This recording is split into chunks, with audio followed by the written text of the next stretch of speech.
গল্পদাদুর আসরে আজকের বিশেষ নিবেদন হুমায়ুন আহমেদের উপন্যাস মেঘের উপর বাড়ি।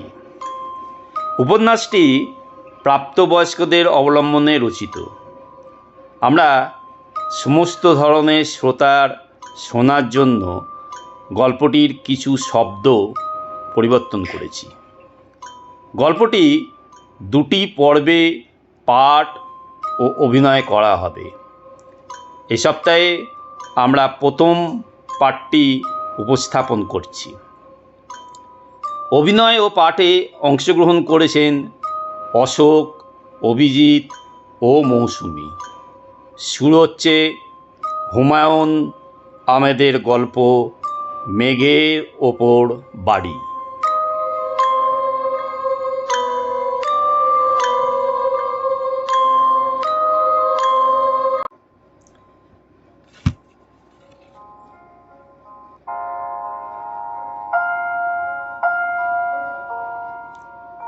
আমি মারা গেছি নাকি মারা যাচ্ছি এখনো বুঝতে পারছি না।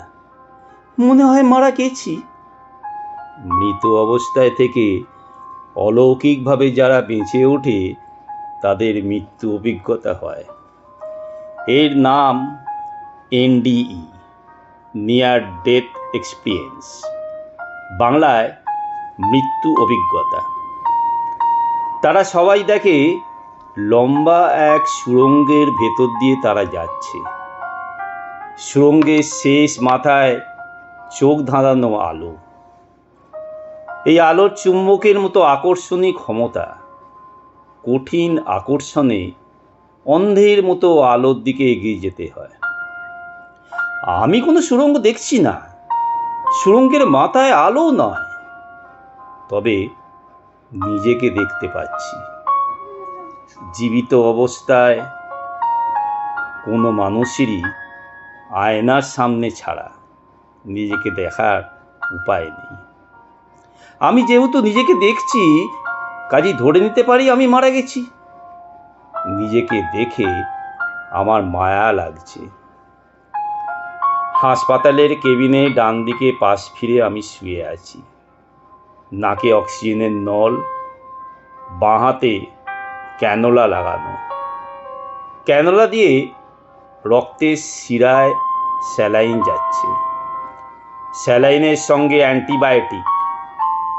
নাভির নিচে একটা ফুটো করা হয়েছে, কেন করেছে কে জানে। মোবাইলে ফোনের শব্দ হচ্ছে।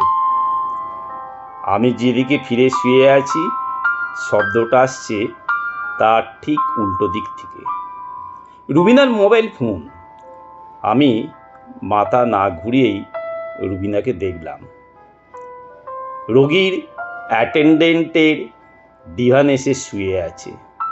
ডিভানটা ছোট, তার একটা পা বিছানার বাইরে, অন্য পা গোটানো। বেচারি বালিশ ছাড়া ঘুমোচ্ছে। রুবিনা ঘুমের মধ্যেই বলল, কে? ওপাশ থেকে বলল, আমি জুঁই। ভাইয়া কেমন আছে? ভালো আছে। তোমার ভাইয়া ভালো? ভাইয়া কি ঘুমাচ্ছে? ঘুমাচ্ছে ঘুমাচ্ছে। রাখি কেমন? I love you. রুবিনা টেলিফোনে হাতকে দিয়ে ঘুমিয়ে পড়ল।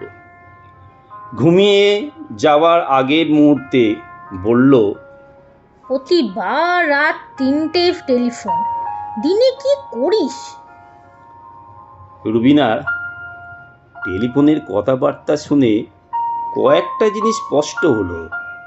মৃত মানুষ টেলিফোনের ওপাশ থেকে যে কথা বলে তার কথা স্পষ্ট শুনতে পায়।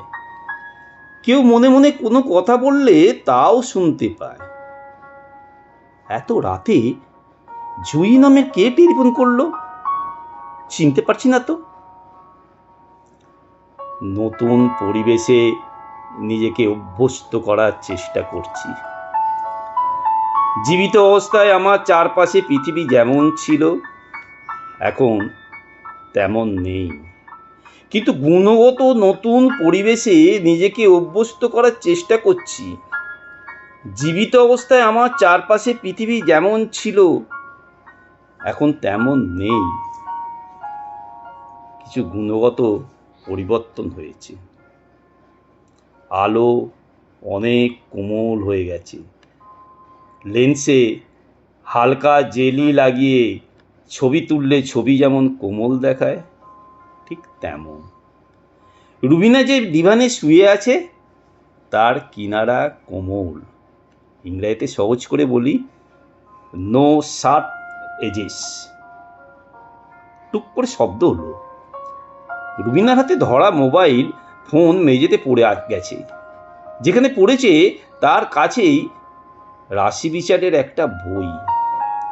বইয়ের নাম সানশাইন, লেখিকা লিন্ডা গুডম্যান। ঘুমাতে যাওয়ার আগে পা দুলিয়ে দুলিয়ে রুবিনা এই বই পড়ছিল এবং বলছিল, আশ্চর্য, সব মিলে যাচ্ছে। কি লিখেছো, পড়ে শোনাবো? আমি বললাম, না। আমার বুকে তখন প্রচণ্ড চাপ, নিঃশ্বাসে কষ্ট হচ্ছে, দুটো কান বন্ধ। প্লেন অনেক উপরে উঠলে কান যেমন বন্ধ হয় তেমন। আমি ঘন ঘন ঢোক গিলে কানের তবদা ভাব কাটানোর চেষ্টা করছি। এই সময় রাশিফলের কথা শুনতে ইচ্ছে করে না। আমার না কোনো কাজ দিল না। রুবিনা পড়তে শুরু করলো। Librans love people, but they hate large crowds. এই শুনছো? শুনছি। আমরা মানুষ পছন্দ করলেও জনতা পছন্দ করি না। আরও শোনো, Libra is all love and beauty and sweetness and light. পড়তে পড়তে রুবিনা সিগারেট ধরালো। এমনিতেই নিঃশ্বাস নিতে পারছি না, তার উপর সিগারেটের কটু গন্ধ। আমি ক্লান্ত গলায় বললাম, সিগারেট ফেলো। রুবিনা বলল, দুটো টান দিয়ে ফেলে দেবো। টয়লেটে চলে যাও, টয়লেটের দরজা বন্ধ করে সিগারেট টানো। রুবিনা বই হাতে টয়লেটে ঢুকে গেল। আমি বললাম, দরজাটা বন্ধ করো প্লিজ। রুবিনা বলল, পারবো না। কিছুক্ষণ পর রুবিনা টেলিফোন হাতে ঘুমিয়ে পড়ল। ঘুমিয়ে যাওয়ার আগের মুহূর্তে বলল, প্রতিবার রাত 3টে টেলিফোন, দিনে কি করিস? রুবিনার টেলিফোনের কথাবার্তা শুনে কয়েকটা জিনিস স্পষ্ট হলো। মৃত মানুষ টেলিফোনের উপাস থেকে যে কথা বলে তার কথা স্পষ্ট শুনতে পায়। কেউ মনে মনে কোনো কথা বললেও তাও শুনতে পায়। এত রাতে জুঁই নামের কে টেলিফোন করলো চিনতে পারছি না তো। নতুন পরিবেশে নিজেকে অভ্যস্ত করার চেষ্টা করছি। জীবিত অবস্থায় আমার চারপাশের পৃথিবী যেমন ছিল এখন তেমন নেই। কিছু গুণগত পরিবর্তন হয়েছে। আলো অনেক কোমল হয়ে গেছে। লেন্সে হালকা জেলি লাগিয়ে ছবি তুললে ছবি যেমন কোমল দেখায় তেমন। রুবিনা যে ডিভানে শুয়ে আছে তার কিনারা কোমল। ইংরেজিতে সহজ করে বলি, নো শার্প এজেস। টুক করে শব্দ হলো। রুবিনার হাতে ধরা মোবাইল ফোন মেঝেতে পড়ে গেছে। যেখানে পড়েছে তার কাছেই রাশি বিচারের একটা বই। বইয়ের নাম সানশাইন, লেখিকা লিন্ডা গুডম্যান। ঘুমাতে যাওয়ার আগে পা দুলিয়ে দুলিয়ে রুবিনা এই বই পড়ছিল এবং বলছিল, আশ্চর্য, সব মিলে যাচ্ছে। কি লিখেছে, পড়ে শোনাবো? আমি বললাম, না। আমার বুকে তখন প্রচণ্ড চাপ, নিঃশ্বাসে কষ্ট হচ্ছে, দুটো কান বন্ধ। প্লেন অনেক উপরে উঠল, কান যেমন বন্ধ হয় তেমন। আমি ঘন ঘন ঢোক গিলে কানের তবদা ভাব কাটানোর চেষ্টা করছি। এই সময় রাশিফলের কথা শুনতে ইচ্ছে করে না। আমার না কোনো কাজে দিল না। রুবিনা পড়তে শুরু করলো। Librans love people, but they hate large clouds. এই শুনছো? শুনছি। আমরা মানুষ পছন্দ করলেও জনতা পছন্দ করি না। আরো শোনো, Libra is all love and beauty and sweetness and light. পড়তে পড়তে রুবিনা সিগারেট ধরালো। এমনিতেই নিঃশ্বাস নিতে পারছি না, তার উপর সিগারেটের কটু গন্ধ। আমি ক্লান্ত গলায় বললাম, সিগারেট ফেলো। রুবিনা বলল, দুটো টান দিয়ে ফেলে দাও। টয়লেটে চলে যাও, টয়লেটের দরজা বন্ধ করে সিগারেট টানো। রুবিনা বই হাতে টয়লেটে ঢুকে গেল। আমি বললাম, দরজাটা বন্ধ করো প্লিজ। রুবিনা বলল, পারবো না। কিছুক্ষণ পর তার হাসির শব্দ শুনলাম। রাশিফলের বইয়ে এমন কি লেখা থাকতে পারে যে সে খিলখিল শব্দ করে হাসছে? টয়লেট থেকে সিগারেটের দুর্গন্ধ আসছে, এর সঙ্গে যুক্ত হয়েছে ফিনাইলের গন্ধ। টয়লেটের বেসিনে একটা কল নষ্ট, সারাক্ষণ টিপ টিপ করে জল পড়ে। জল পড়া শব্দটা আগে কঠিনভাবে কানে লাগতো, মনে হতো নখ দিয়ে কেউ ব্ল্যাকবোর্ডে আঁইড়াচ্ছে। এখন অবস্থা ভিন্ন। বেসিনের কল দিয়ে জল পড়ছে, আমি তার শব্দ পাচ্ছি। শব্দটা আমাকে পীড়িত করছে না, বরং শুনতে ভালো লাগছে। যেন জলের ফোঁটা পড়া শব্দটায় লুকানো কোনো গল্প আছে। গল্পটা কি ভাবতেই মনে পড়ল, গল্পটার নাম ফুরুত। জলের ফোঁটা পড়ছে আর ফুরুত শব্দ হচ্ছে।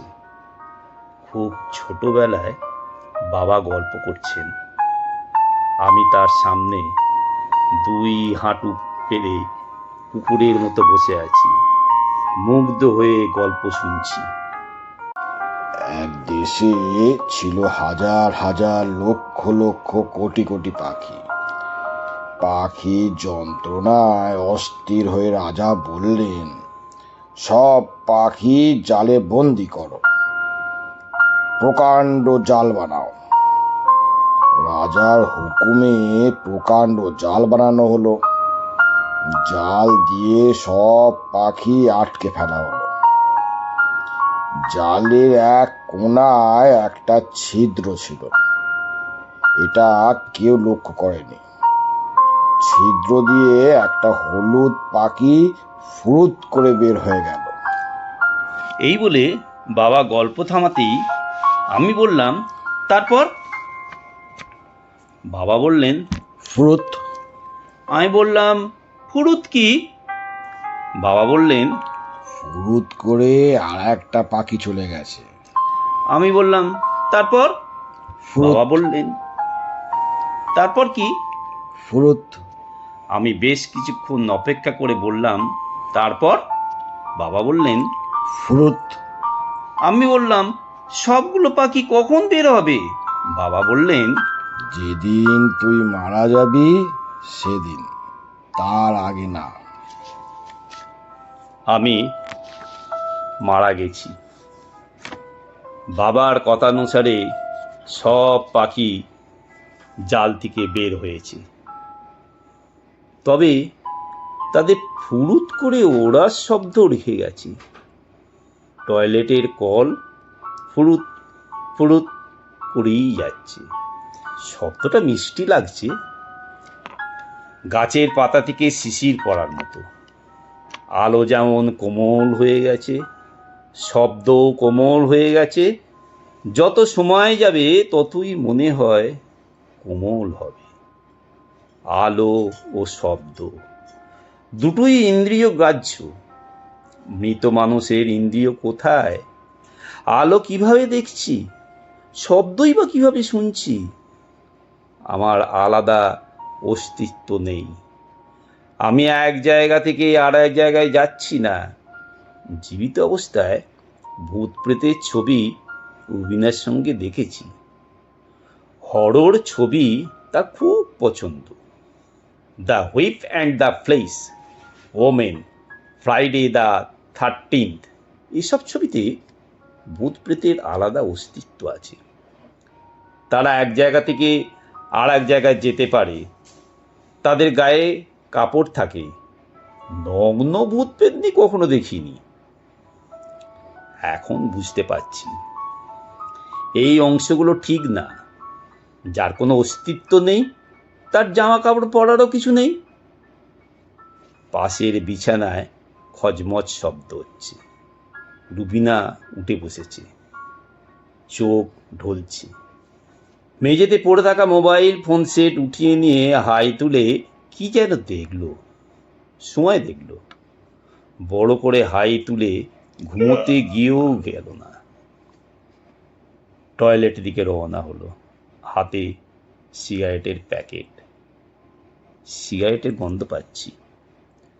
প্রথমবার যেমন তীব্র লেগেছিল, এখন তেমন লাগছে না, বরং ভালো লাগছে। রুবিনা নিজের মনে কথা বলছে। তার একা একা কথা বলার বাতিক আছে। সে বলছে, গাধাটার কান মলে দেওয়ার দরকার। রুবিনা বিশেষ কাউকে গাধা বলছে নাকি নিজের মনে এমনি কথা বলছে? এখন বুঝতে পারছি রুবিনা গাধা বলছে কাদেরকে। কাদের মানে আমাদের বাসার কেয়ারটেকার। সে সম্ভবত চোর, তবে গাধা না। গাধারা তো চোর হতে পারে না। মৃত মানুষ অন্যের মনে কথা ধরতে পারবে, এটা জানা ছিল না। টেলিপ্যাথি নিয়ে অনেক কথা হয়। আমেরিকার এক ইউনিভার্সিটিতে তো টেলিপ্যাথি নিয়ে গবেষণার জন্য আলাদা ডিপার্টমেন্ট আছে। গবেষণার ফলাফল শূন্য। তারা বলতে বাধ্য হয়েছে মানুষের টেলিপ্যাথিক ক্ষমতা নেই। এখন বুঝতে পারছি টেলিপ্যাথি মৃত্যুর পরের ব্যাপার। দরজা খুলে একজন নার্স ঢুকেছে। সে চোখ মুখ কুঁচকে বলল, কে সিগারেট খাচ্ছে? বাথরুম থেকে রুবিনা বলল, আমি খাচ্ছি। কেবিনে সিগারেট খেতে পারবেন না। কেবিনে তো খাচ্ছি না, টয়লেটে খাচ্ছি। টয়লেটেও খেতে পারবেন না। সিগারেট খেতে হলে হসপিটালের বাইরে গিয়ে খেতে হবে। রুবিনা বলল, রাত 3:45 আমি হাসপাতালের বাইরে কোথায় যাব? গুন্ডারা ধরে নিয়ে গিয়ে আমাকে যদি কিছু করে, তখন উপায় কি হবে? এই নার্স আজই প্রথম ডিউটিতে এসেছে। রুবিনার কথা বলার ভঙ্গির সঙ্গে সে পরিচিত নয়। নার্স খানিকটা হকচকিয়ে গেল। আমি লাইটার জ্বালানোর শব্দ শুনলাম। পরপর দুটো সিগারেট রুবিনা খায় না। দ্বিতীয় সিগারেট সে ধরালো নার্সকে রাগিয়ে দেওয়ার জন্য। রুবিনা গলা উঁচিয়ে বলল, সিস্টার, এক কাজ করুন, আমার বিরুদ্ধে একটা কমপ্লেন করে নিন। নার্স মুখ শক্ত করে আমার বিছানার দিকে এগিয়ে এলো। ক্যানোলা দেখলো, স্যালাইনের টিউব নেড়ে ছেড়ে দেখে হঠাৎ চিৎকার করলো, ম্যাডাম, রোগী মনে হয় মারা গেছে। রুবিনা এই আর্তচিৎকারে কোনো জবাব দিল না। নার্স আবার বলল, ম্যাডাম আসুন, রোগী মনে হয় মারা গেছে। রুবিনা বলল, মনে হয় বলছেন কেন? ডিউটি ডাক্তারকে ডেকে আনো, ডাক্তার দেখে বলুক। নার্স দ্রুত ঘর ছেড়ে বের হতে গিয়ে দরজায় বাড়ি খেল। টয়লেট থেকে রুবিনা বলল, ক্যালাস লেডি, দরজা জানালা ভেঙে ফেলছে। আমি কিছুটা স্বস্তি পাচ্ছি। আমার অবস্থা এখন সবাই জানবে। অন্যরকম উত্তেজনা, অন্যরকম কর্মকাণ্ড শুরু হবে। রুবিনা আমার সামনে দাঁড়িয়ে আছে। আমি তাকে দেখে মনে মনে অনেকবার বলার একটি বাক্য আবারও বললুম, একজন তরুণী এত সুন্দর হয় কিভাবে। এই অতি রূপবতীর সঙ্গে আমার বিয়ে ঠিক করেন বড় মামা হাবিবুর রহমান। মগবাজারে তার একটা ফার্মাসি আছে। ফার্মেসির সঙ্গে মোবাইল ফোনের ব্যবসা। এই ফার্মেসিতে রুবিনা এক সন্ধ্যাবেলা এসে বলল, 20টা কড়া ঘুমের ওষুধ দিন তো। বড় মামা বললেন। এতগুলো ঘুমের ওষুধ দিয়ে কি করবেন? রুবিনা বলল, সুসাইড করব, 20টা হবে না। এতগুলো ঘুমের ওষুধ দিতে পারবো না। একটা দিতে পারবেন? একটা দিন। 20টা ফার্মাসিতে যাব, সবার কাছ থেকে একটা করে কিনব। পরিশ্রম বেশি হবে, কি আর করা যাবে। ওয়ার্ক ফর ডেথ, কাজের বিনিময়ে মৃত্যু। আপনি এমন অবাক হয়ে তাকিয়ে আছেন কেন? নাকি একটা ঘুমের ওষুধও বিক্রি করবেন না? বড় মামা একটা ট্যাবলেট দিলেন। রুবিনা ট্যাবলেট মুখে দিয়ে তার সামনেই জল ছাড়া গিলে ফেলল। ট্যাবলেটের দাম দিয়ে গেল না। রুবিনা পরদিন নিজ থেকেই এলো ট্যাবলেটের দাম দিতে। বড় মামা যে কোনো মানুষের সঙ্গে অতি দ্রুত ঘনিষ্ঠতা করতে পারেন। রুবিনার সঙ্গে ঘনিষ্ঠতা হতে তার মোটেই সময় লাগলো না। মাঝে মধ্যেই সে মামার ফার্মেসিতে সানগ্লাসে চোখ ঢেকে বসে থাকত। আমার সঙ্গে রুবিনার মামার ফার্মাসিতেই প্রথম দেখা। প্রথম দেখতে বুকে ধাক্কার মতো লাগলো। কাউন্টারে পেছনে হলুদ পরি বসে আছে। আমি থতমত খেয়ে দাঁড়িয়ে আছি। রুবিনা বলল, কি লাগবে বলুন। তার প্রশ্নে আমার থতমত ভাব কাটল না, বরং আরো বাড়ল। আমি গেছি মামার খোঁজে। মামা ফার্মেসিতে নেই। এই হলুদ পরীকে কি বলবো? বড় মামার খোঁজে এসেছি। বড় মামা বললে কি এই মেয়েটি চিনবে, নাকি বড় মামার নাম বলবো? আমার মাথার ভেতর এতই জট পাকিয়ে গেছে যে কিছুতেই বড় মামার নাম মনে করতে পারলাম না। রুবিনা বলল, কোনো কাজ ছাড়া ফার্মেসির সামনে হাঁ করে দাঁড়িয়ে থাকবেন না। সুন্দরী মেয়ে দেখলেই তাকিয়ে থাকার কিছু নেই। এই বলে রুবিনা হাই তুলল। হাই তুললে পৃথিবীর সব মানুষকেই কুৎসিত দেখায়। এই মেয়েটির বেলায় মনে হলো তার হাই তোলাও একটি নান্দনিক দৃশ্য। এই হলুদ পরীর সঙ্গে বড় মামা আমার বিয়ের ব্যবস্থা কিভাবে করলেন সেটা ভালো মতো জানি না। বিয়ের কথাবার্তা অনেক দূর এগোনোর পর রুবিনার সঙ্গে চাইনিজ রেস্টুরেন্টে খেতে গেলাম। রুবিনা সুপে চুমুক দিয়েই ঠোঁট বাঁকিয়ে ভুরু কুঁচকে অনেকক্ষণ সুপের বাটির দিকে তাকিয়ে থেকে বলল,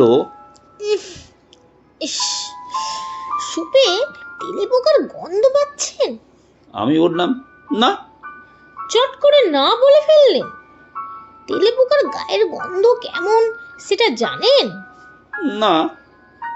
রুবিনা হাই তুলতে তুলতে বলল, যদি সত্যি সত্যি আপনার সঙ্গে আমার বিয়ে হয় তাহলে তেলেপোকা ধরে তার গায়ের গন্ধ আপনাকে শোকাবো। আচ্ছা। আপনার সঙ্গে আমার বিয়ে হওয়ার সম্ভাবনা খুবই কম। অনেকের সঙ্গে আমার বিয়ের কথা হয়েছে, কয়েকবার এঙ্গেজমেন্ট পর্যন্ত হয়ে গেছে, কিন্তু বিয়ে হয়নি। আমিও তাদের আংটি ফেরত দিইনি। এখন যে আংটি পরে আছে সেটা এঙ্গেজমেন্টের আংটি। আংটির পাথরটা হীরার। কত বড় হীরা দেখছেন? হুম। আসল হীরা না, নকল হীরা, আমেরিকান ডায়মন্ড। আশ্চর্য, আপনি তো দেখি তেলেপোকার গন্ধওয়ালা সব খেয়ে শেষ করে ফেলছেন। আরেক বাটি খাবেন? আমারটা খেয়ে ফেলুন। না। খাবেন না কেন? আমি মুখ দিয়েছি সেই জন্য? আপনার কি মনে হচ্ছে যে আমার শরীরের জীবাণু আপনার শরীরে ঢুকে যাবে? আমি চুপ করে রইলুম। রবিনা বলল, একজন স্বামী তার স্ত্রীকে যখন গ্রহণ করে তার সব জীবাণু সহই গ্রহণ করে। আমাকে বিয়ে করতে চাইলে আমাকে জীবাণু সহই গ্রহণ করতে হবে। রাজি আছেন? হ্যাঁ, রাজি আছি। তাহলে আমার স্যুপ খেয়ে ফেলুন মুখ দিয়ে।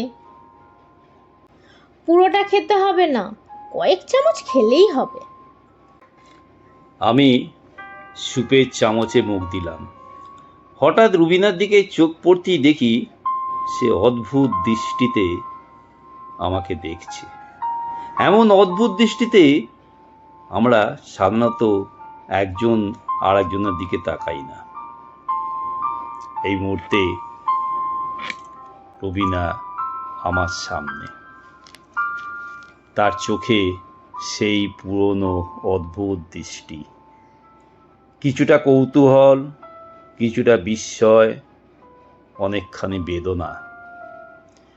রুবিনা আমার কপালে হাত রাখল। সেই হাত শীতল না উষ্ণ বুঝতে পারলাম না। মৃত মানুষের হয়তো বা স্পর্শানুভূতি নেই। ব্যাপারটা আমার কাছে পরিষ্কার হচ্ছে না। মৃত মানুষ যদি দেখতে পারে, যদি শুনতে পারে, তাহলে স্পর্শানুভূতি আর কেন থাকবে না? আমি তো গন্ধও পাচ্ছি। কপালের উপর রাখা তার হাত থেকে সিগারেটের গন্ধ আসছে। রুবিনা বিড়বিড় করে বলল, গাধি নার্স বলে কি মনে হয় মারা গেছে? মানুষটা আরাম করে ঘুমাচ্ছে, এই নার্সটাকে হাসপাতাল থেকে বের করে দেওয়া দরকার। রুবিনার কথা শেষ হওয়ার আগেই নার্স ডাক্তার নিয়ে ঢুকলো। ডাক্তার নাড়ি ধরল।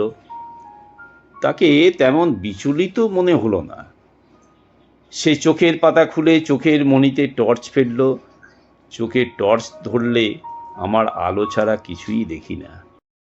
কিন্তু আমার দেখতে সমস্যা হচ্ছে না। নার্সের ভীত মুখ দেখছি, রুবিনার কৌতূহলী মুখ দেখছি, ডাক্তারের নির্বিকার মুখ দেখছি। ডাক্তার আমার বিছানার পাশে বসেছিল। সে উঠে দাঁড়ালো। অ্যাপ্রনের পকেট থেকে স্টেথিস্কোপ বের করে আবার রেখে দিল। খানিকটা ইতস্তত ভঙ্গি করে বলল, ম্যাডাম, পেশেন্ট মারা গেছে। ডাক্তার মনে হয় রুবিনার কাছ থেকে আর্ত চিৎকার আশা করেছিল। সেরকম কিছু না দেখে ডাক্তার বিস্মিত। রুবিনা সিগারেটের প্যাকেট হাতে নিয়ে দিতে বলল, আমাকে সিগারেট ধরাতে হবে। ডাক্তার বলল, ধরান, সিগারেট ধরান, অসুবিধা নেই। রুবিনা বলল, ও চোখের পাতাটা বন্ধ করে দিন। তাকে দেখে মনে হচ্ছে আমার দিকে তাকিয়ে আছে। নার্স চোখের পাতা বন্ধ করলো না। তার চাদর দিয়ে আমাকে পুরোপুরি ঢেকে দিল। এতে আমার দেখতে অসুবিধে হচ্ছে না, সব কিছু আগের মতোই দেখছি। এর অর্থ আমি দেখার জন্য আমার শরীর ব্যবহার করছি না। রুবিনা সিগারেট ধরিয়ে কাশতে কাশতে বলল, টাইম কত দেখুন তো ডাক্তার সাহেব, কখন মারা গেছে? সবাই জানতে চাইবে। 3:46। রুবিনা বলল। কতক্ষণ আগে মারা গেছে বলে আপনার ধারণা? ডাক্তার বলল। বেশি আগে না, অল্প আগে। রুবিনা বলল। এমন কোনো সম্ভাবনা কি আছে সে চাদর সরিয়ে উঠে বসে জল খেতে চাইবে? ডাক্তার নার্স মুখ চাওয়াচাই করছে। রুবিনা বলল। আপনারা চলে যান, আমাকে একটু একা থাকতে দিন। ডাক্তার বলল। ডেড বডি সরিয়ে নেবার ব্যবস্থা করি? রুবিনা বলল। না, নার্স বলল। আমরা চলে গেলে কি আপনি ভয় পাবেন? রুবিনা বলল। ভয় পাবো কেন? জীবিত মানুষকে ভয় পাওয়ার ব্যাপার আছে, মৃত মানুষকে ভয় পাওয়ার কিছু নেই।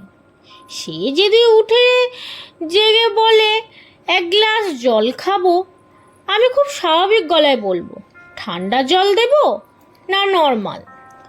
ডাক্তার বলল। আপনার আত্মীয় স্বজন কাউকে খবর দেব? রুবিনা বলল। খবর আমিই দেব, আপনারা ডেথ সার্টিফিকেটের ব্যবস্থা করুন। ডাক্তার ও নার্স চলে যাওয়ার পর রুবিনা আমার মুখের উপর থেকে চাদর সরিয়ে নিল, জলের বোতল থেকে জল খেলো, বিরক্ত গলায় বলল।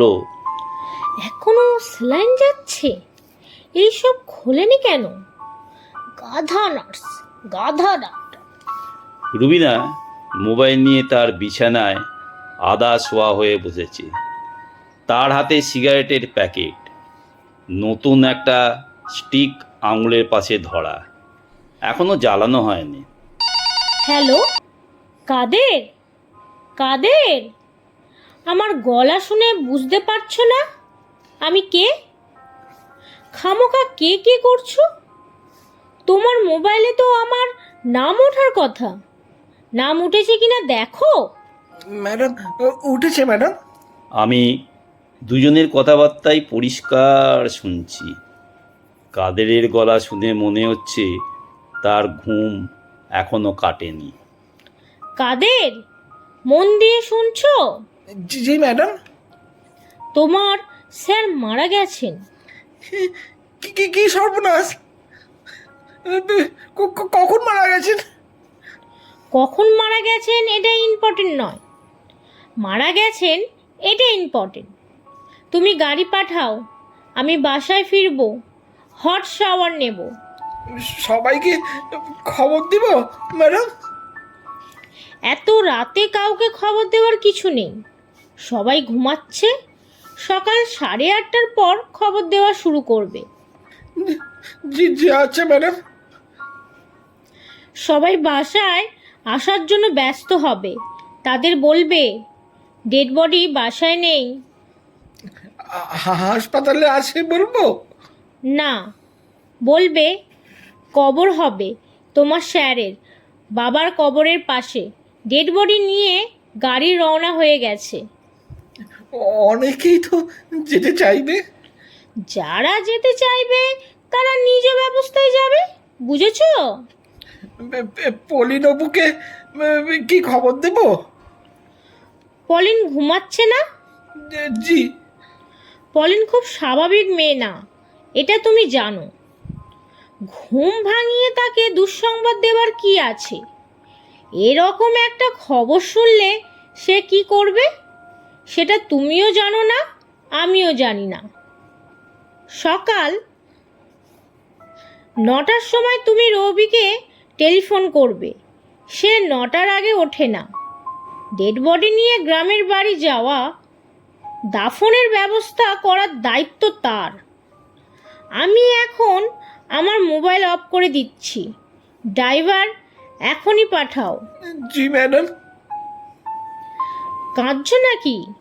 কাঁদার কিছু নাই, জন্মালে মরতে হয়।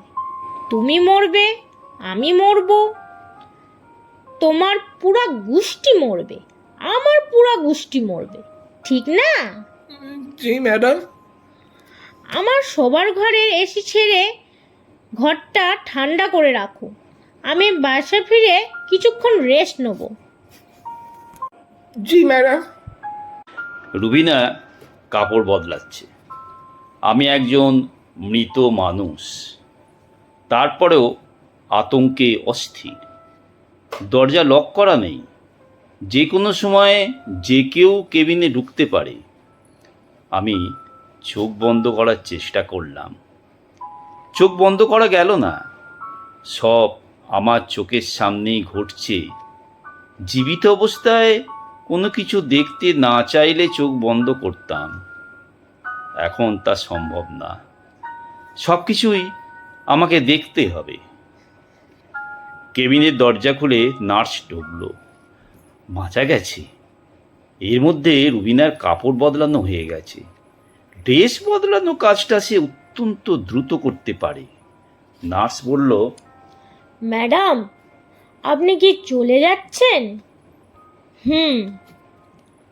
ডেড বডি নিয়ে যাবেন না? রুবিনা বলল, না, আপনারা রেখে দিন। নার্স হতাশ চোখে তাকাচ্ছে। তাকে হতাশ অবস্থায় রেখে রুবিনা বের হয়ে গেল।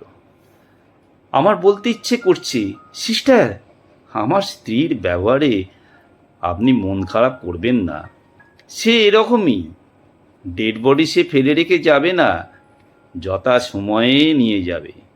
সে বাসায় যাচ্ছে, হট শাওয়ার নিয়ে কিছুক্ষণ এসি রুমে বিশ্রাম করবে, তারপর সব ব্যবস্থা হবে। আমি বলতে যাচ্ছি, কিন্তু বলতে পারছি না। এটা তো ঠিক না। আমাকে কথা শোনার শক্তি দেয়া হয়েছে, কথা বলার শক্তি কেন দেয়া হবে না? কেবিনে আরও দুজন ঢুকেছে। এরা ওয়ার্ড বয় বা এরকম কিছু। হাতের ক্যানোলা থেকে নল সরিয়ে বেড টেনে নিয়ে যাচ্ছে। কোথায় নিয়ে যাচ্ছে কে জানে। আমি হঠাৎ অস্থির বোধ করলাম। বেডের সঙ্গে সঙ্গে আমিও কি যাব, নাকি আমাকে এ ঘরেই থাকতে হবে? আমার আলাদা কোনো শরীর থাকলে, হাত পা থাকলে, আমার ডেড বডি যেখানে যাচ্ছে সেখানে হেঁটে হেঁটে চলে যেতাম। আমার তো শরীর নেই। যা আছে তা খুব সম্ভব চেতনা। চেতনা কি এক জায়গা থেকে আর এক জায়গায় যেতে পারে, নাকি আমার চেতনা এই ঘরেই সীমাবদ্ধ? এখানে যা হবে শুধু তাই আমি জানব, বাইরের কিছু জানব না। এটা তো ঠিক না, ভেরি আনফেয়ার। যা ভয় করেছিলাম তাই। আমি কেবিন ঘরে আটকা পড়ে আছি। ওয়ার্ড বয় দুজন ঘর পরিষ্কার করছে, মপ দিয়ে মুছছে, ঘরে স্প্রে করছে, বাথরুম ধুচ্ছে। মৃত্যু কি অসুচি বিষয়? যেখানে কেউ মারা যায় সেই জায়গায় কি অসুচি হয়ে যায়? ওয়ার্ড বয় দুজন চলে গেল। আমি কেবিন ঘরে আটকা পড়ে আছি। আমার শরীর কোথায় জানি না, রুবিনা কোথায় কি করছে তাও জানি না। মৃত্যুর পর অতি অচেনা এক জগতে আমি ঢুকে পড়েছি। প্রথম বিদেশ ভ্রমণের সঙ্গে এর কিছুটা মিল আছে। বিদেশেও বাড়িঘর আছে, মানুষ আছে, কিন্তু সবই কিছুটা আলাদা। ওদের ভাষা আলাদা, নিয়ম নীতি আলাদা, রাস্তাঘাট সবই অচেনা। বিদেশ ভ্রমণে একজন গাইড খুব প্রয়োজন, যে সব কিছুর সঙ্গে পরিচয় করিয়ে দেবে, রাস্তাঘাট চেনাবে, দর্শনীয় জায়গা দেখাবে। পরকালেও আমাদের একজন গাইড দরকার। আমি তো জানতাম মৃত্যুর সময় মৃত আত্মীয় স্বজনেরা চারিদিকে ভিড় করে। তাদের প্রধান চেষ্টা অপরিচিত ভুবনে মৃতের যাত্রা সহজ করে দেওয়া। আমার সবচেয়ে ছোট ফুকু ক্যান্সারে মারা গিয়েছিলেন। তীব্র ব্যথায় দিন রাত পশুর মতো ঘুমাতেন। ব্যথা কমানোর কোনো ওষুধপত্র তার জন্য কাজ করছিল না। তার কষ্ট বর্ণনার অতীত। মৃত্যুর ঘণ্টা খানিক আগে হঠাৎ তার সব ব্যথা বেদনা চলে গেল। তার মুখ আনন্দে ঝলমল করে উঠল। আমি আর বড় মামা তখন তার ঘরে। ফুপু বড় মামার দিকে তাকিয়ে বললেন, আমার চিৎকারে অতিষ্ঠ হয়ে সবাই আমাকে ছেড়ে দিয়েছে। কেউ আমার ঘরে উঁকিও দেয় না। শুধু আপনি দিনের পর দিন আসছেন, ঘন্টার পর ঘন্টা বসে থেকেছেন, আমার কষ্ট দেখে চোখের জল ফেলেছেন। আমার সঙ্গে এই পাগলাটাও আসছে। ছোট্ট ফুকুকে নিতে সবাই এসেছিল। তার অপরিচিত একজন মহিলাও এসেছিলেন। আমাকে নিতে কেউ আসেনি। মৃতকে পথ দেখিয়ে নেওয়ার জন্য মনে হয় কেউ আসে না। সবটাই অসুস্থ মানুষের কল্পনা। আমি কেবিনের মেঝেতে 3টে তেলেপোকা ছাড়া কিচ্ছু দেখছি না। একটার গায়ের রং কুৎসিত সাদা। রুবিনা এই তেলেপোকাটা দেখলে লাফ দিয়ে বিছানায় উঠে পড়ত। তার মতে এই পৃথিবীর সবচেয়ে কুৎসিত, সবচেয়ে নোংরা, সবচেয়ে জঘন্য, সবচেয়ে ভয়ঙ্কর প্রাণীর নাম তেলেপোকা। আমি হঠাৎ দেখি বারান্দায় চলে এসেছি। লম্বা বারান্দা চোখের সামনে ভাসছে। কেবিন থেকে কি করে বারান্দায় চলে এসেছি তা জানি না। বারান্দা ফাঁকা। ওয়াকিটকি হাতে একজন পুলিশ অফিসারকে দেখছি। ইনি হাসপাতালের ডাক্তারের সঙ্গে কথা বলতে বলতে এগোচ্ছেন। আশ্চর্যের ব্যাপার, পুলিশ অফিসার কথা বলছেন আমাকে নিয়ে। ডেড বডি রিলেটিভদের হাতে ট্রান্সফার করা হয়নি তো? এখনো না। ডেথ রিপোর্টে আপনারা কি লিখেছেন? ডেড রিপোর্ট এখনো তৈরি হয়নি। আমি ডেড রিপোর্টের কপি নিয়ে যাব। ডেড বডি পোস্টমর্টম হবে। আমরা সাসপেক্ট করছি ঠান্ডা মাথায় খুন করা হয়েছে। বলেন কি? সাসপেক্ট কে? এখনো জানি না, তদন্ত হচ্ছে। পুলিশ অফিসার আমার কেবিনের দরজার সামনে দাঁড়ালেন। কেবিন নম্বর 321। দরজায় আমার নাম লেখা, ডক্টর ইফতেখারুল ইসলাম। মৃত মানুষেরা নিঃশ্বাস ফেলে না, কারণ বাতাস থেকে তাদের অক্সিজেন নেওয়ার কিছু নেই। তারপরও নিজের নামের দিকে তাকিয়ে আমি ছোট্ট নিঃশ্বাস ফেলার মতো করলাম। আমি একটি বিশ্ববিদ্যালয়ে ফলিত পদার্থবিদ্যায় অ্যাসোসিয়েট প্রফেসর। আমি এই পৃথিবীতে ছিলাম, এখন নেই। হাসপাতালের কেবিনের দরজায় নামটা শুধু ঝুলছে। পৃথিবীতে আমি ঝামেলা মুক্ত ছিলাম। মৃত্যুর পর নানা ঝামেলায় জড়াচ্ছি। এখন জানছি কেউ আমাকে খুন করেছে, পোস্টমর্টম হবে। একজন ডাক্তার নাকে রুমাল চেপে আমার নগ্ন শরীরের পাশে দাঁড়িয়ে থাকবেন। ডোম কাটাকাটি করবে। পাকস্থলীর খাদ্য কৌটোয় বের করে পরীক্ষার জন্য পাঠাবে। পত্রিকায় নিশ্চয়ই নিউজ হবে। পত্রিকাওয়ালারা এই ধরনের খবরের জন্য অপেক্ষা করে থাকে। প্রতিদিন খবরে ফলো আপ ছাপা হয়।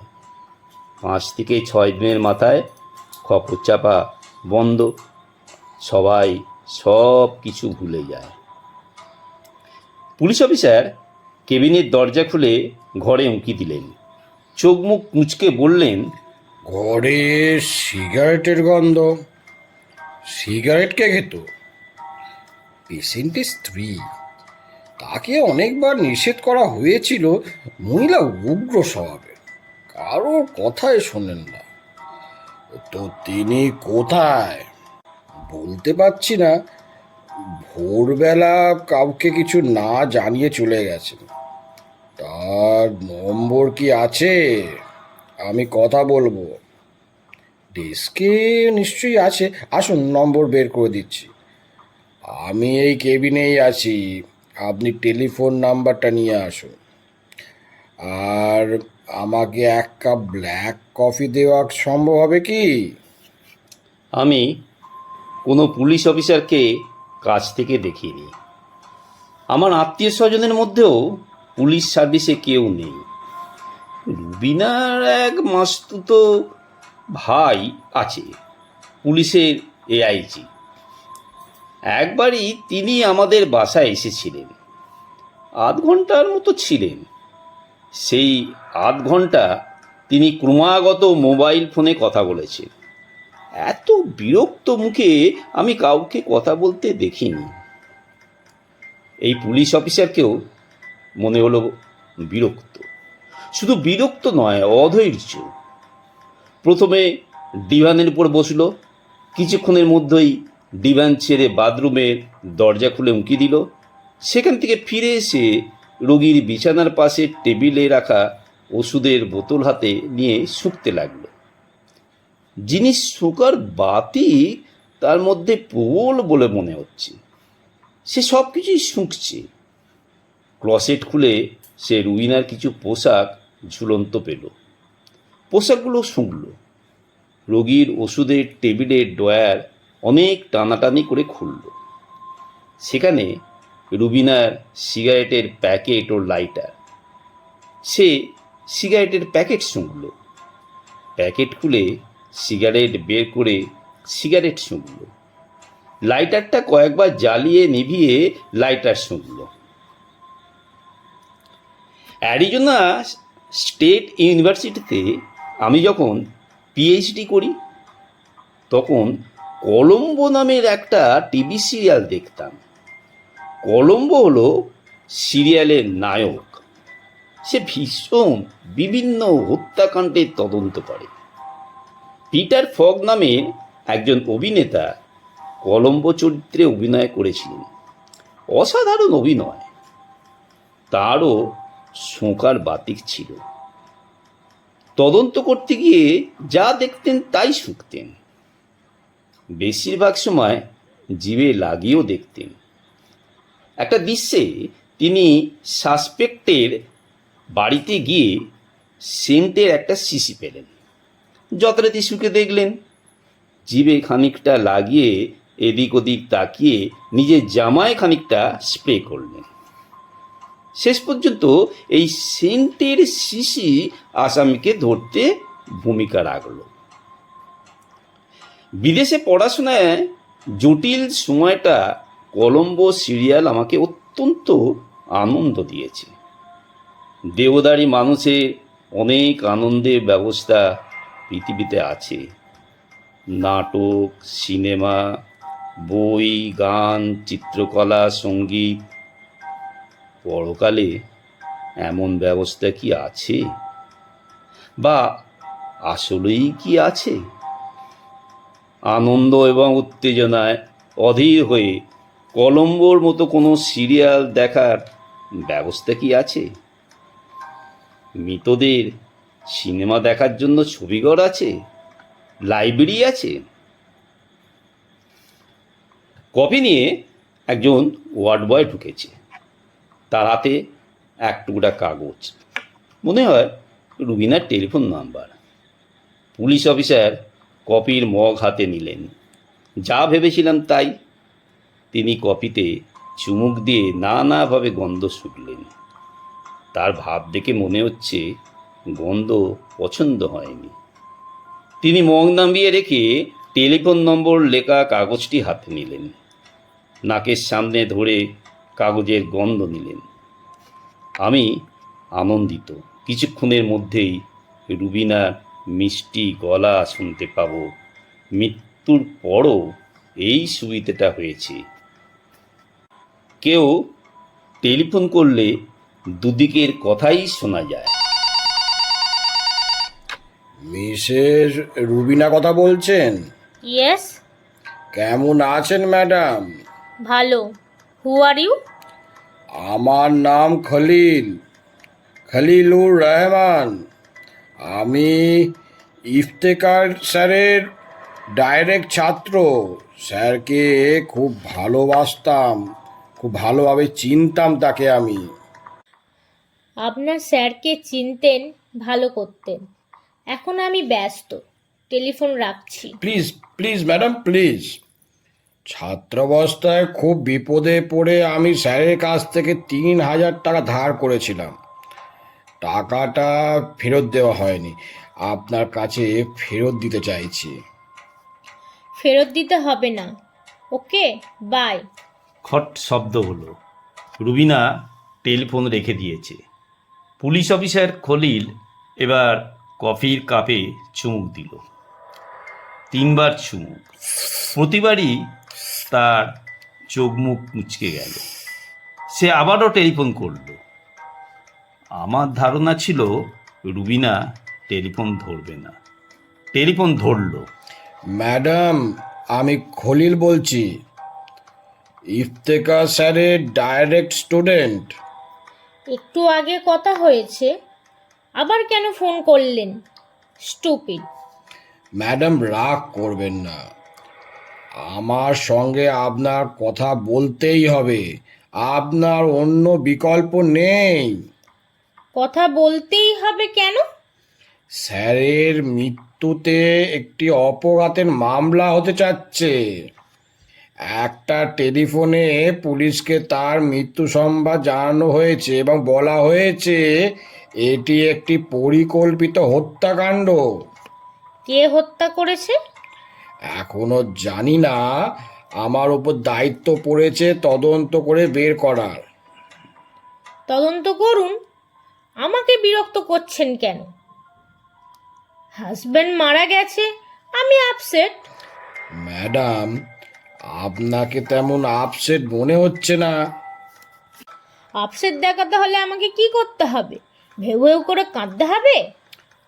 অতি প্রিয়জনের মৃত্যুতে সবাই দুঃখিত হয়, চোখে জল ফেলে, কেউ বেশি কেউ কম, তবে কেউই ডেড বডি হাসপাতালে ফেলে বাড়িতে চলে যায় না।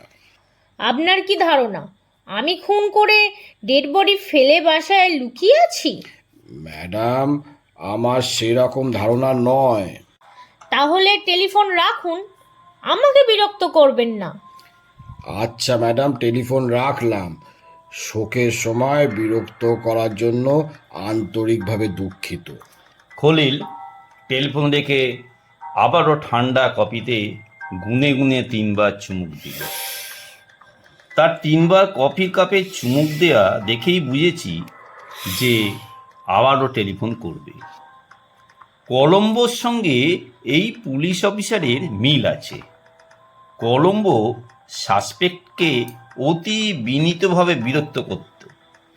একই প্রশ্ন 3-4বার করে লজ্জায় নত হয়ে বলতো, ছি ছি ছি, এই প্রশ্ন তো আপনাকে আগেও করেছি, আবার করলাম।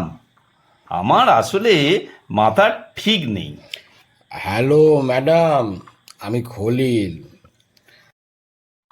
আপনি তো বলেছেন আর বিরক্ত করবেন না, কেন টেলিফোন করলেন? ছোট একটা প্রশ্ন ছিল ম্যাডাম, এই প্রশ্নের উত্তর পেলে আর করব না। তবে ময়না তদন্তের রিপোর্ট খারাপ হলে প্রশ্ন করব। ময়না তদন্ত মানে? পোস্টমর্টম হলো ময়না তদন্ত, ইংরেজিতে বলে পোস্টমর্টম। স্যারের বিষয়ে পরীক্ষা করা হবে। সেটা কখন করা হবে? আজ দিনের মধ্যেই করা হবে। সেটা কখন তা জানি না, ডাক্তাররা বলবেন। তো এখন ম্যাডাম আপনাকে প্রশ্নটা কি করব? হ্যাঁ, করুন এবং আমাকে দয়া করে মুক্তি দিন। ম্যাডাম, কেবিনে ওষুধপত্র যেখানে রাখা হয় সেখানে একটা সিগারেটের প্যাকেট আর একটা লাইটার পেয়েছি। সিগারেটের প্যাকেটটা আপনার? হ্যাঁ, আমার। আর লাইটারটাও কি আপনার? সিগারেটের প্যাকেট যার, লাইটার তারই থাকবে, এটাই তো লজিক্যাল। ম্যাডাম, অনেক সময় লাইটার অন্যের কাছ থেকে ধার করা হয়। লাইটারে কি কোনো সমস্যা? লাইটারে কোনো সমস্যা নয়, সিগারেটের প্যাকেটে সমস্যা। কি সমস্যা? আপনার সিগারেটের প্যাকেটে 7টা সিগারেট ছিল। এতে কোনো সমস্যা? এমন কোনো আইন কি আছে যে বিজোড় সংখ্যার সিগারেট থাকতে পারবে না, কিংবা প্রাইম নাম্বার সংখ্যার সিগারেট থাকতে পারবে না? ম্যাডাম, এমন কোনো আইন নেই, তবে 7টা সিগারেটের মধ্যে 3টে আলাদা। 3টে সিগারেটের ভেতর গাঁজা ভরা। বুঝলাম। গাঁজা ভরা সিগারেট আপনি কোথা থেকে সংগ্রহ করেন এটা আমার জানা দরকার। আপনি খাবেন? 3টা গাঁজার সিগারেট নিয়ে যান। ম্যাডাম, আমাকে নিয়ে রসিকতা করার প্রয়োজন নেই। আমি তেমন রসিক মানুষও নই। গাঁজার সিগারেট আপনি কোথা থেকে সংগ্রহ করেন তা আমার জানা প্রয়োজন। এই জন্য যে আপনি মাদকের কোনো চক্রটির সঙ্গে যুক্ত কিনা তা জানা দরকার। গাঁজা ছাড়া অন্য কোনো ড্রাগ কি নেন? ইয়েবা, স্পিড, হিরোইন? আমি নিজে থেকে আপনাকে কিছুই বলবো না। You stupid, fine, get out. Rubina telephone line কেটে দিয়েছে। খলিল ঠান্ডা কফির কাপ আবার হাতে নিয়েছে। এবার চুমুক দিল দুবার। এর অর্থ হয়তো রুবিনাকে সে আর টেলিফোন করবে না। খলিলকে আনন্দিত মনে হচ্ছে এবং সে বড় কোনো আনন্দের জন্য অপেক্ষা করছে। বড় আনন্দটা কি হতে পারে? হঠাৎ করেই তার বড় আনন্দ আমার কাছে স্পষ্ট হয়ে গেল। সে কি ভাবছে বুঝতে পারছি, তার পরিকল্পনা বুঝতে পারছি। তার মাথার ভেতর বৈদ্যুতিক ঝড় হচ্ছে। মস্তিষ্কে এক অংশ থেকে সীমাহীন সংখ্যার ইলেকট্রন অন্য অংশে যাচ্ছে, আবার ফিরে আসছে। অতি ক্ষুদ্র সব বৈদ্যুতিক বিভব তৈরি হচ্ছে, ক্ষুদ্র কিন্তু স্পষ্ট। এর অর্থ কি তা বুঝতে পারছি। ইলেকট্রনে অ্যান্টিমেটরে পজিট্রন তৈরি হচ্ছে, নিমেষেই মিলিয়ে যাচ্ছে। মস্তিষ্ক প্রচুর অক্সিজেন গ্রহণ করে তা জানতাম। সেখানে সামান্য পরিমাণে ওজোন 03 তৈরি হয়, তা জানতাম না। খলিল কি ভাবছে তা এখন আমার কাছে স্পষ্ট। বড় যে আনন্দের জন্য সে অপেক্ষা করছে সেই আনন্দ মৃত্যু বিষয়ক। হত্যাকারীকে সে ফাঁসিতে ঝুলাবে, এই আনন্দ। এর আগে সে 8টা খুনের মামলা তদন্ত করেছে। এই 8 জনের মধ্যে 7 জনের ফাঁসির হুকুম হয়েছে, 5 জনের ফাঁসি হয়ে গেছে, 2 জনের এখনো হয়নি। তারা ফাঁসির জন্য অপেক্ষা করছে। যে একজনের ফাঁসির হুকুম হয়নি সে বেকসুর খালাস পেয়ে গেছে। তার নাম জিলানি। খলিল নিশ্চিত জিলানি জোড়া খুনের হোতা, প্রমাণের অভাবে ছাড়া পেয়ে গেছে। এই ভয়ঙ্কর অপরাধী আবারও খুন করবে। খলিল তাকে লক্ষ্য রাখছে। সে আবারও ধরা পড়বে। ফাঁসির হাত থেকে জিলানির মুক্তি নেই। আমার মৃত্যুর বিষয়টা নিয়ে সে যে আজই তদন্ত নেমেছে তা নয়, 4 দিন আগেই তদন্ত নেমেছে। আমি হাসপাতালে ভর্তি হওয়ার পর থেকেই সে লক্ষ্য রাখছে, খোঁজ খবর শুরু করেছে। তার চোখ আনন্দে চকচক করছে।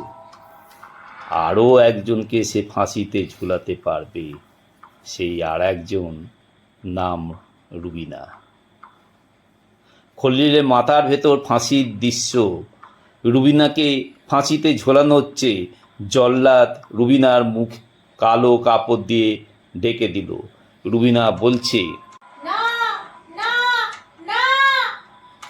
ফাঁসির দৃশ্য দেখার জন্য উপস্থিত জেলার সাহেব হাতে রুমাল ফেলে দিলেন। এটাই সিগন্যাল।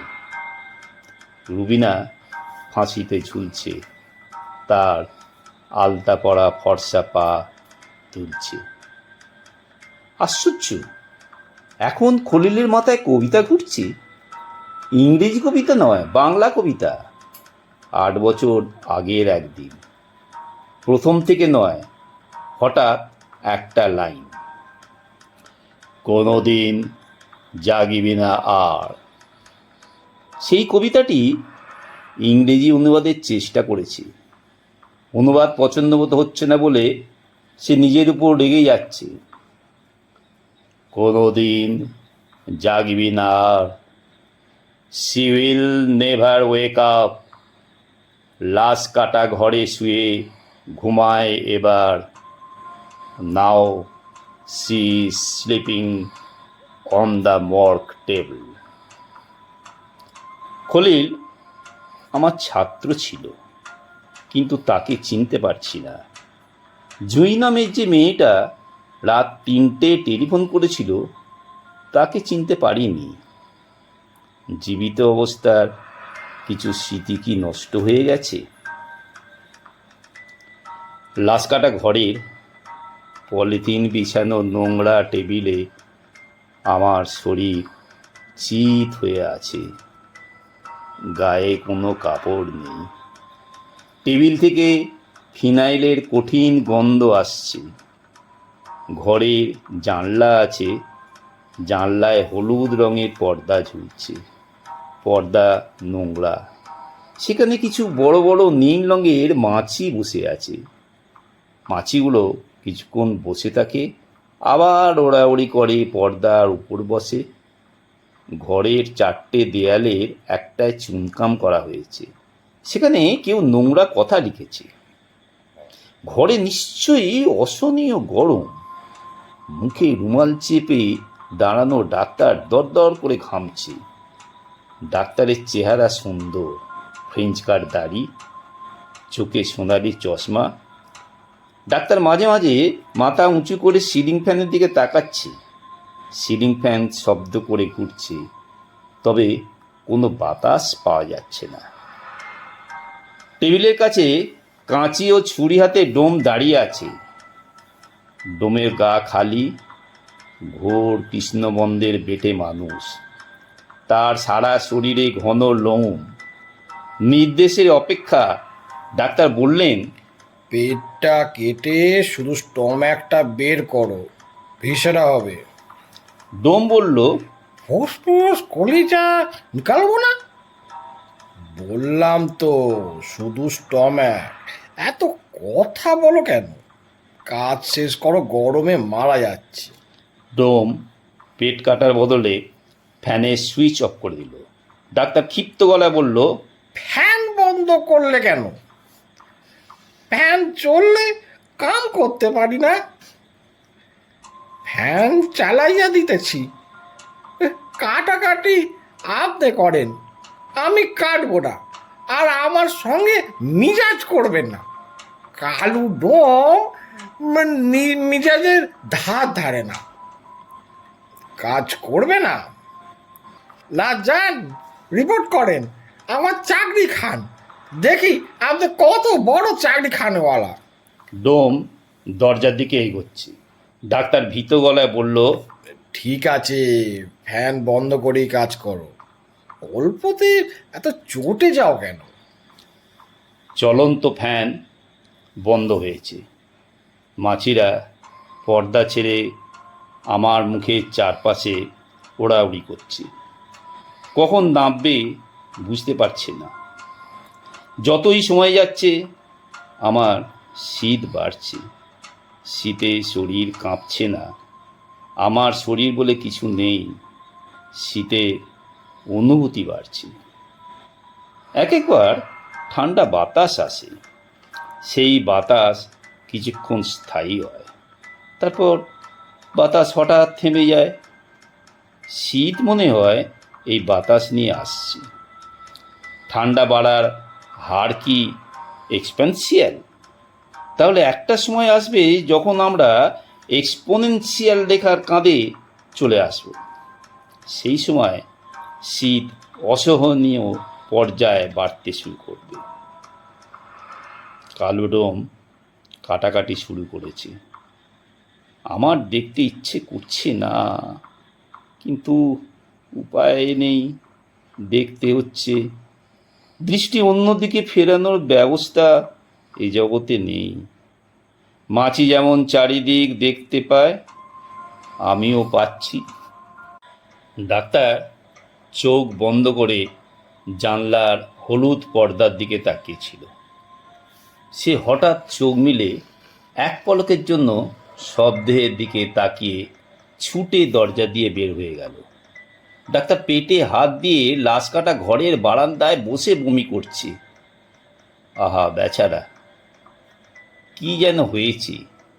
মুহূর্তের জন্য আমার দৃষ্টি অস্পষ্ট হয়ে আবার স্পষ্ট হয়েছে। আমি অবাক হয়ে দেখি বড় মামার ফার্মেসি। এইমাত্র ফার্মেসি খোলা হয়েছে। বাচ্চা একটা ছেলে মেঝেতে জল ছিটিয়ে ঝাঁট দিচ্ছে। বড় মামা কাউন্টারে বসে আছেন। তিনি বললেন, কাগজ এখনো আসে নাই? কাজের ছেলেটা বলল, আসলে তো আপনার সামনেই থাকতো। কাগজ কি আমি বাড়ি নিয়ে যাই? বড় মামা বললেন, একটা সহজ প্রশ্ন করেছি, সহজ উত্তর দিবি, সব সময় চ্যাটাং চ্যাটাং। যা, তো চাকরি নট। কাজের ছেলে বলল। নট হইলে নট। সে ঘর ঝাঁট দেওয়া শেষ করে বলল, চা আনবো? আন। দুধ চা না রং চা? বড় মামা বিরক্ত গলায় বললেন, আমি যে রং চা খাই তুই জানিস? প্রতিদিন রং চা এনে দিস। কেন জিজ্ঞেস করলি রং চা না দুধ চা? প্রতিদিন রং চা খাইলেও আজ দুধ চা খাওয়ানোর ইচ্ছে হইতে পারে, এই জন্য জিজ্ঞাইছি। তোর চাকরি নট, বেতন নিয়ে চলে যা। আপনি চাটা দিয়ে তারপর যাই। কাজের ছেলে ঘর থেকে বের হওয়া পরপরই টেলিফোন বাজতে শুরু করলো। আমি বুঝতে পারছি কাদের টেলিফোন করছে। সে আমার মৃত্যু সংবাদ দিতে শুরু করেছে। এটা তার প্রথম টেলিফোন। জীবিত মানুষের কোনো টেলিপ্যাথিক ক্ষমতা নেই, মৃতদেহ আছে। সবার আছে কিনা জানি না, অন্তত আমার আছে। আমি বড় মামা ও কাদেরের টেলিফোনের কথাবার্তায় মন দিলাম। হতবাম্বাবু বড় মামা বললেন, কখন মারা গেছে? শেষ রাতে। ডেড বডি কি হাসপাতালে? যে না, দেশের বাড়ির দিকে রওনা হয়েছে। কখন রওনা হয়েছে? সকাল 7টায়। আমি কিছুই জানলাম না ডেড বডি দেশে বেরোনো হয়ে গেছে। রুবিনা কোথায়? উনি রেস্টে আছেন। রেস্টে আছেন মানে কি? শোবার ঘরে দরজা বন্ধ করে আছেন। রুবিনাকে টেলিফোন দাও। কেমনে দিব? দরজা বন্ধ। দরজা বন্ধ? কুড়াল দিয়ে দরজা কেটে ফেল। কি বলছেন হারাম জাদা ঠোসা? কানের শুনছস না? কুড়াল দিয়ে দরজা কাট। এই বলেই তিনি চট করে উঠে দাঁড়ালেন। প্রায় সঙ্গে সঙ্গেই বুকে হাত দিয়ে কাউন্টারের পেছনে পড়ে গেলেন। হার্ট অ্যাটাক হয়েছে নিশ্চয়ই। অস্পষ্ট গোঁ গোঁ শব্দ হচ্ছে, অত্যন্ত বিপজ্জনক অবস্থা। আমি শুধু দেখছি, সাহায্য করতে পারছি না। আমি অবজারভার। কোয়ান্টাম ফিজিক্সের ক্লাসে ছাত্রদের অবজারভার কি তা অনেকবার পড়িয়েছি। অবজারভার হচ্ছে এমন একজন যার উপস্থিতি ছাড়া কোনো ঘটনা ঘটবে না, কিংবা ঘটনা ঘটবে কি না তা অবজারভারের উপর নির্ভর করবে। মনে করো আকাশে পূর্ণচন্দ্র, চন্দ্রের পাশেই বড় একখণ্ড মেঘ। কোয়ান্টাম মেকানিক্স বলছে আকাশে চাঁদ একই সঙ্গে মেঘে ঢাকা এবং মেঘমুক্ত। একজন অবজারভার যখন চাঁদের দিকে তাকাবে তখনই শুধু নির্ধারিত হবে চাঁদ মেঘমুক্ত না মেঘে ঢাকা। প্রথম দিন যখন এই বক্তৃতা করি তখন এক ছাত্রী ভয়ে ভয়ে বলল, স্যার পুরো ব্যাপারটা ভুয়ো বলে মনে হচ্ছে। আমি বললাম, কোয়ান্টাম ফিজিক্স হচ্ছে সম্ভাবনার জগৎ। সেখানে এই পৃথিবী, গ্রহ, নক্ষত্র, গ্যালাক্সিও ভুয়া হওয়ার সম্ভাবনা আছে। সম্ভাবনা যে একবারেই নেই তা নয়। আমি এখন কোয়ান্টাম মেকানিক্সের অবজারভার। আশপাশের সব কর্মকাণ্ড সে শুধু দেখবে, কর্মকাণ্ডে অংশ নিতে পারবে না। বড় মামা মেঝেতে কাত হয়ে পড়ে আছেন। পড়ার সময় কাঠের চেয়ারে বাড়ি খেয়ে তার থুতুনি কেটে গেছে, সেখান থেকে রক্ত পড়ছে। এতক্ষণ গোঁ গোঁ শব্দ করছিলেন, এখন সেই শব্দও নেই। তাকে দ্রুত হাসপাতালে নেওয়া দরকার। কে নেবে? আমি কোয়ান্টাম মেকানিক্সের অবজারভার। আমার কাজ শুধু দেখা। কাজের ছেলেটা ফিরেছে, তার হাতের চেয়ারে চায়ের কাপ, বগলে খবরের কাগজ। এই খবরের কাগজ সে কিনে এনেছে। ছেলেটা বড় মামার স্বভাব খুব ভালো মতো জানে। বড় মামা চায়ের কাপে চুমুক না দিয়ে খবরের কাগজ পড়তে পারেন না। কাউন্টারে চায়ের কাপ ও খবরের কাগজ রেখে সে বলল, গেল কই? বলেই সে ঝাঁটা নিয়ে ফার্মেসির পিছনে চলে গেল। সেখানে ছোট একটা ঘর আছে। মাঝে মাঝে এই ঘরে শুয়ে মামা বিশ্রাম নেন। কাজের ছেলেটা তখন মামার পা টিপে দেয়। ফার্মাসির পেছনে ঘর ঝাঁট দেওয়া হচ্ছে, তার শব্দ পাচ্ছি। যে ঝাঁট দিচ্ছে সে এখনো আমার চোখের আড়ালে। চোখের আড়াল কথাটা ঠিক হলো না। চোখ নেই তখন আবার চোখের আড়াল কি? পুরনো স্মৃতি কিভাবে যেন থেকে যায়। আমরা এখনো বলি বাল্বটা দপ করে ফিউজ হয়ে গেল। অতি প্রাচীনকালে প্রদীপ জ্বলত, প্রদীপ নেভার সময় দপ করে শব্দ হতো। সেই দপ শব্দ এখনো আমাদের স্মৃতিতে আছে। আমরা বলছি বাল্বটা দপ করে নিভে গেছে।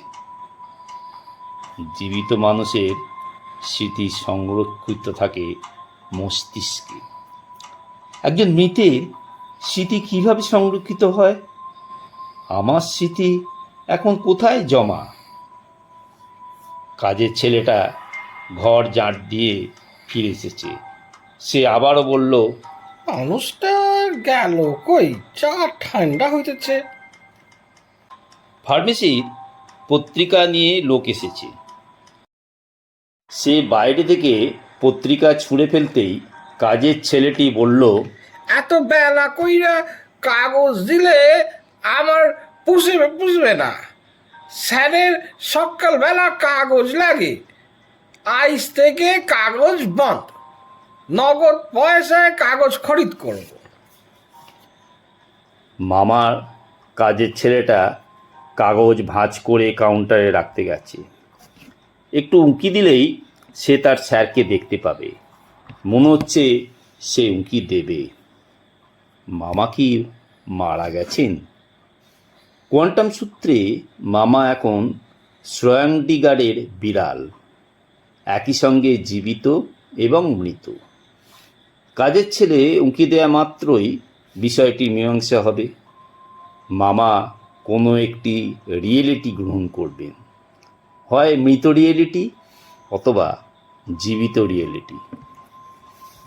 কাজের ছেলেটা কাগজ ভাঁজ করে রেখে চায়ের কাপ নিয়ে চলে গেল। মনে হয় চায়ের দোকানে কাপ ফেরত দিতে গেছে। আচ্ছা, আমি কি আপনি মামার সেবা ফার্মেসিতে চলে এসেছি, নাকি কেউ আমাকে এখানে নিয়ে এসেছে, আমাকে কিছু বোঝানোর চেষ্টা করছে? সেই কেউটা কে? আর ডিভাইন অবজারভার, পবিত্র দর্শক, যিনি সব কিছুই দেখেন?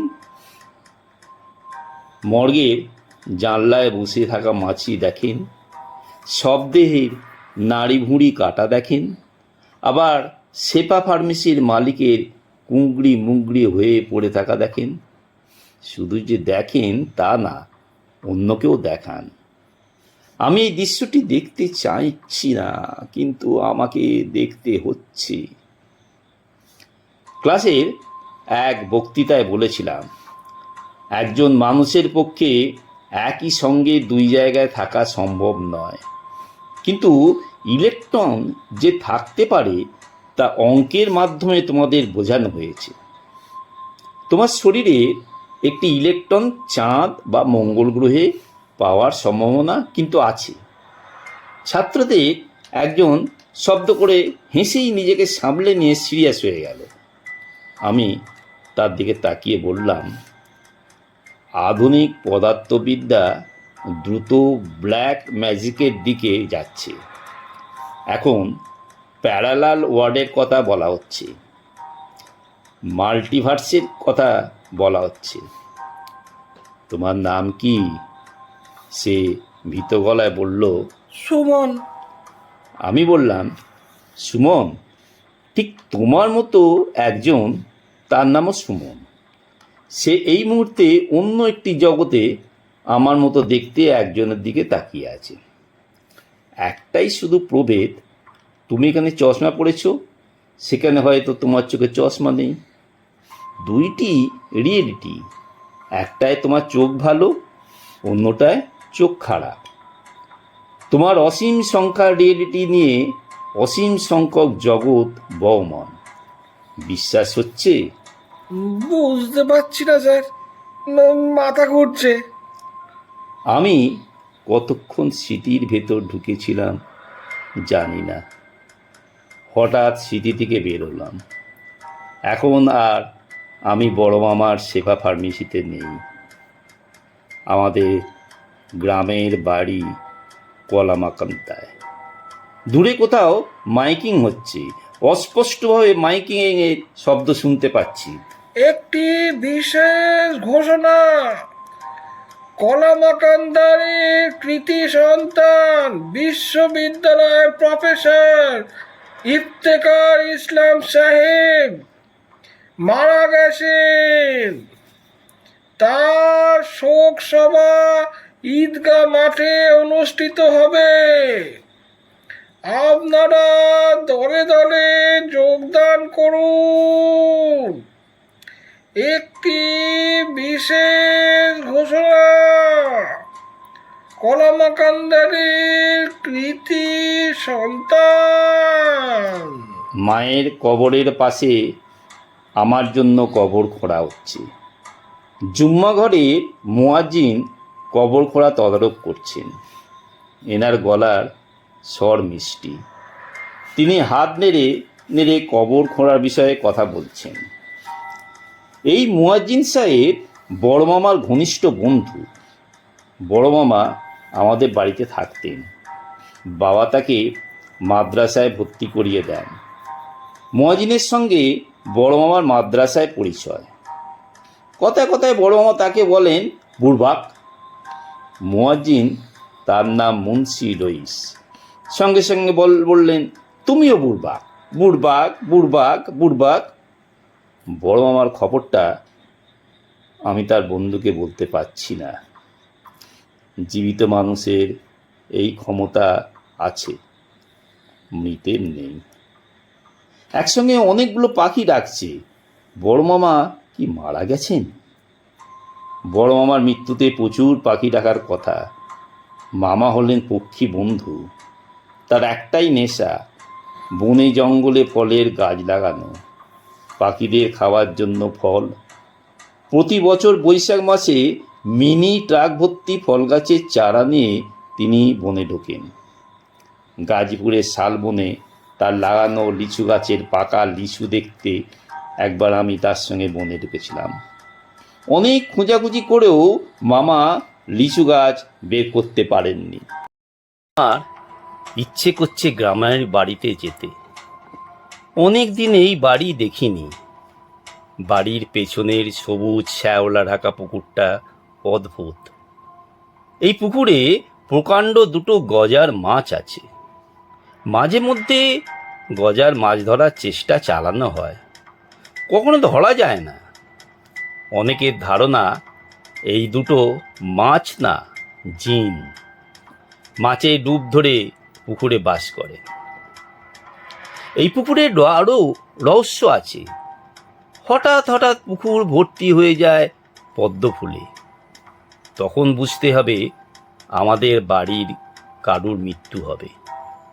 ছোট চাচা যখন মারা গেলেন তখন পদ্ম ফুলে পুকুর ভর্তি হয়ে গিয়েছিল।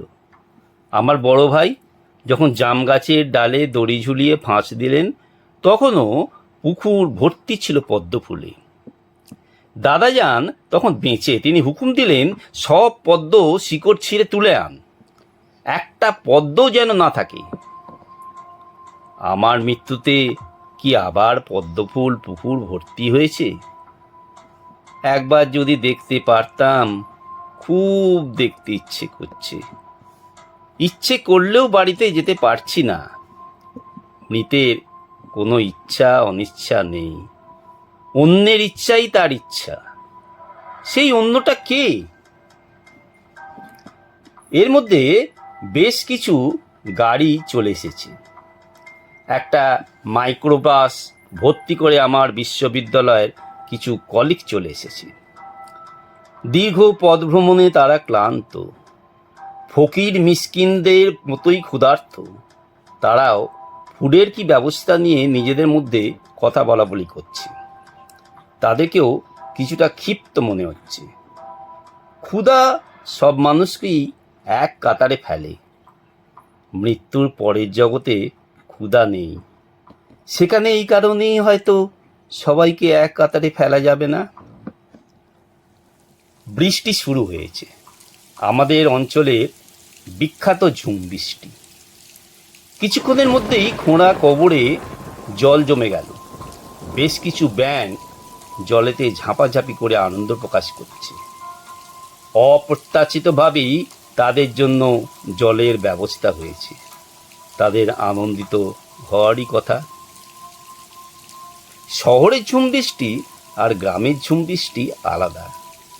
শহরের ঝুম বৃষ্টি মানেই দুর্ভোগ। রাস্তায় এক হাঁটু জল, তীব্র যানজট, দূষিত বিষাক্ত জলে পা ডুবিয়ে পথচারীর বাড়ি ফেরা। গ্রামের ঝুম বৃষ্টি মানে বিশুদ্ধ আনন্দ। অনেকদিন আগে বাড়ির পুকুর ঘাটে বসে আছি, শুরু হলো ঝুম বৃষ্টি। দিঘির জলেতে বৃষ্টি পড়ছে, বুদবুদ উঠছে। দেখে মনে হচ্ছে পুকুরটা আনন্দে খলখল করে হাসছে। বাতাসে গাছের ডালপালা দুলছে, মনে হচ্ছে বৃষ্টির আনন্দে তারা নাচতে শুরু করেছে। বৃষ্টি শুরু হয়েছিল বিকেলে। আমি ঠিক করলাম বৃষ্টি না থামা পর্যন্ত ঘাটে বসে থাকবো। বৃষ্টি থামল এশার আজানের পর। তখন এক অদ্ভুত দৃশ্যের সূচনা হলো। হাজার হাজার জোনাকি পোকা বের হয়ে এলো। তারা সবাই একত্র হয়ে একটা বলের মতো বানাচ্ছে। আবার মুহূর্তের মধ্যে বল ভেঙে চারিদিকে ছড়িয়ে পড়ছে। আবার বল তৈরি করছে। একসময় তারা আমার চারদিকে ঘুরতে লাগলো। সেই ঘোরাও বিচিত্র, কিছুক্ষণ ক্লকওয়াইজ, আবার কিছুক্ষণ অ্যান্টি ক্লকওয়াইজ। আমার মনে হলো এই জোনাকিরা আমাকে কিছু বলার চেষ্টা করছে, বলতে পারছে না। নিম্ন শ্রেণীর কীটপতঙ্গের সঙ্গে আমাদের মানসিক যোগাযোগের কোনো ব্যবস্থা প্রকৃতি রাখেনি।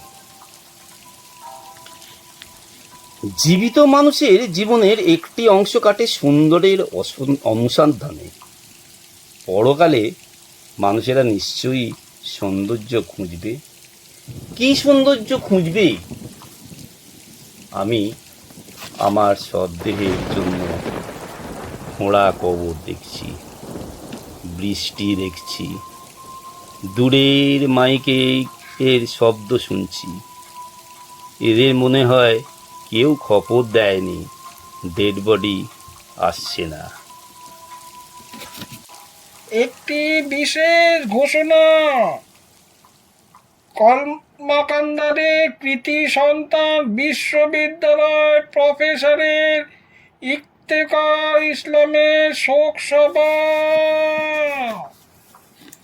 দিনের আলো দ্রুত নিভে যাচ্ছে।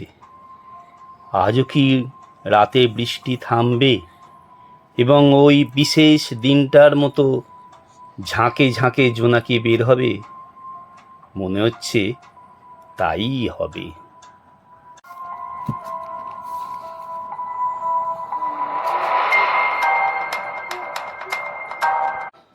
এতক্ষণ হুমায়ুন আহমেদের লেখা মেঘের উপর বাড়ি প্রথম পর্ব শুনছিলেন।